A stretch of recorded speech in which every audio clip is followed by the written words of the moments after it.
Sabay-sabay natin alamin ang mga kaganapan na nangyayari sa ating bansa.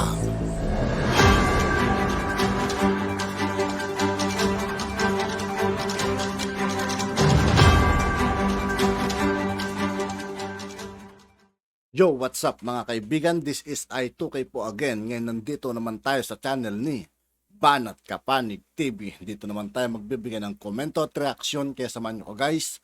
Let's go! Ito ang balitang pinag-uusapan ngayon sa mundo ng social media.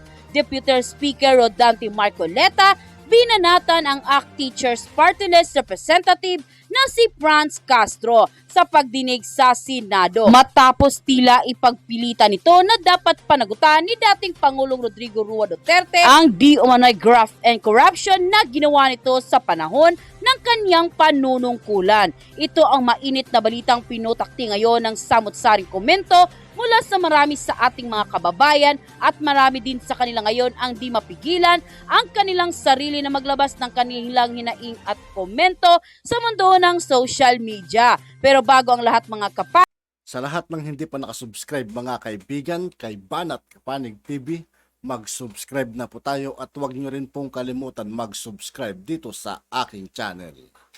kung bago ka pa lamang sa aming channel, ay huwag kalimutang mag-like, subscribe at i-click ang notification bell para mas maging updated ka palalo sa lahat pa ng bagong video na i-upload namin. At ito na nga mga kapanig, matapos ngang banata noon si Vice President DepEd Secretary Sara Duterte Carpio ng ACT Teachers Party List Representative na si Franz Castro na tila panibagong kalbaryo at kahihiyan ng sinapit ito sa kamay ng katauhan ni former Deputy Speaker na si Rodante Marcoleta. Matapos ngang questionin ni Castro ang di umano'y pamamahala noon ng ama ni Vice President Sara Duterte Carpio na si dating Pangulong Rodrigo Roa Duterte.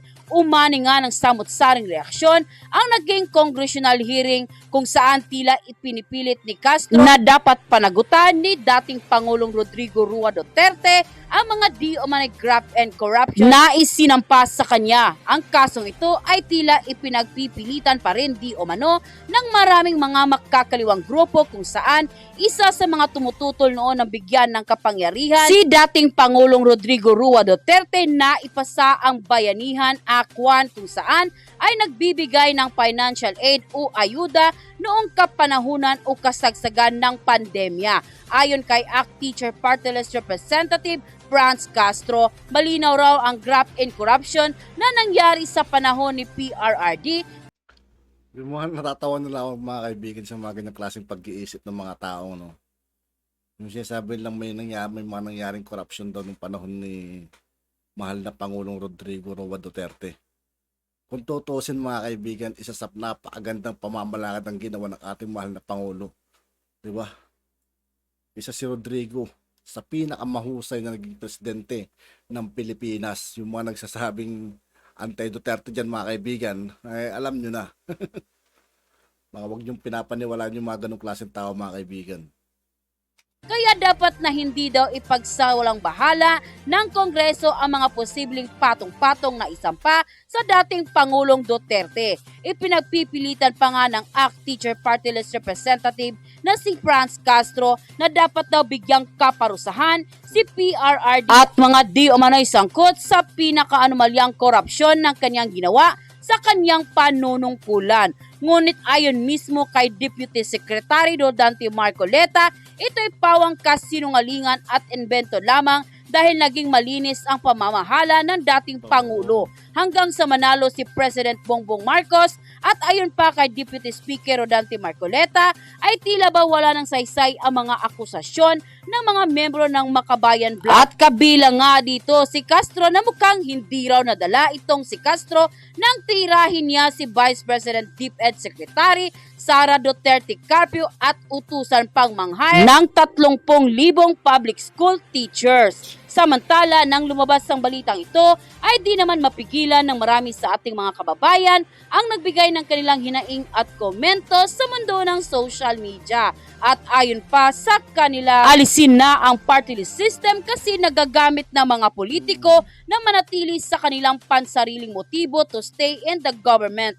Ganun din. Like in one family, yung ama nasa Senado, yung anak ba sa Kongreso, yung asawa nasa party list. Nakakadismaya ang ganitong kalakaran nila sa ating gobyerno. Dapat tanggalin na ang lahat ng mga salot sa bayan, puro na lang gumagawa ng mga kasinungalingan, mga panloloko sa taong bayan. Sana makarma silang lahat ng mga salot sa bayan, sila ang nagpasimuno ng gulo at walang awa sa taong bayan. Makasarili, ayaw nila na uunlad ang bayan, dapat tanggalin na sila mga salot sa bayan. Dapat talaga tanggalin na yung namamahala ng party list na Makabayan Black, sila ang nanggugulo sa Pilipinas kapag wala ng mga matahimik na ang bansa. Sana may makapanukala na sa Kongreso at Senado na tanggalin na ang sectoral representation sa pamamagitan ng party list. Total, meron naman tayo mga representative at senador na ang pwede pa na lang mag-establish ng mga committee para mag-represent ang iba't ibang sektor ng ating lipunan, and this way malaki ang matitipid ng ating pamahalaan. Good job, Secretary of Defense. Don't give them a chance, this kind of people against sa ating bansa. Piling nila importante sila sa ating pag-unlad, nang gugulo lang sila sa ating pag-unlad sa ating bansa. Yung mga ganyan na walang naitulong sa pag-unlad, wag na silang pansinin pa. Kung gusto nilang sumama sa pag-unlad ng ating bansa, kung ayaw naman nila, wag pansinin kasi hindi siguro sila Pilipino. Yung hindi Pilipino, ayaw nilang uunlad tayo. Wala na tayo doon sa kanila, hindi sila Pilipino, nakikitira lang sila sa Pilipinas. Kung ganon, so no more pansin na sa ganyang mga tao. And matagal ko ng posisyon yan nung araw pa.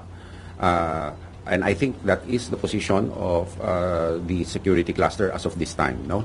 Dahil unang-una, bukas loob naman ang gobyerno na magbalik sa fold ng law, kaya ang lahat ng mga dating kasapi ng CPP, NPA, NDF, nandyan na ang OPAPRO na handa na tulungan sila at i-rehabilitate. Malaki ang naitulong ng NTF-ELCAC na i-dismantle ang mga natitirang mga tinatawag na fronts na natitira sa bansa. At sa tingin ko, ang peace talks ay sa akin sa version ng ating proseso demokratiko, no?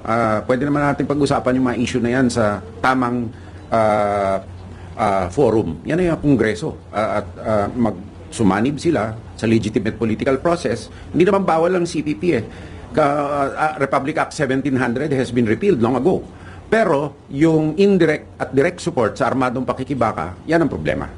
So to me, there's no such thing as, it's an oxymoron, ano, yung legal front. Walang legal na front. Ang front ay illegal. No? So if that's the case, sir, how do we intend to deal with the CPP-NPA? I mean, ideologically, to me, it's a farce. So what we intend to do is to convince those that are still continuing whatever business they're continuing, which is against the law, to come back and join the fold of law and join hands for national development. No? And as a political party, they can register as a legitimate political party just as long as there is evidence that there is a total disavowal of resort to subversive means in order to gain political power. All of these theories, Marxism, etc., these are political theories, and the end is to gain political power. Now, at the end of the day, it's people who run things, and so although hidden behind theory, nakatago sa likod ng teorya, tao rin yan eh. So, ano ang motivasyon ng tao na yan? It's to gain political power, and behind that, hindi tayo pwedeng divine kung ano talagang intensyon. Ngayon, para patas lahat, halalan. Legitimate party, hindi po all-out war. Oo. Legitimate party. Yeah. Okay. Sir, sorry, pahabol po. Meron lang po kasi mga random posts sa social media na parang nakakakita daw ng mga fighter jets sa Manila. I don't know if this is true or not, pero baka lang may detalye kayo. Hindi, wala akong nababalitaan na gano'n. Baka naman may ensayo lang for Independence Day.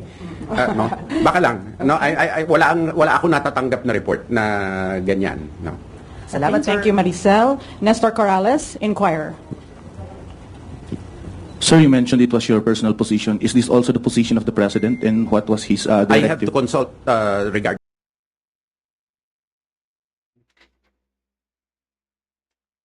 At yun nga po mga kaibigan, dito po nagtatapos ang ating reaction video. Muli ako po si I2K ng Sundalo ng Dunggalo at 811. Maraming salamat sa patuloy na pagsuporta. Yeah, peace out.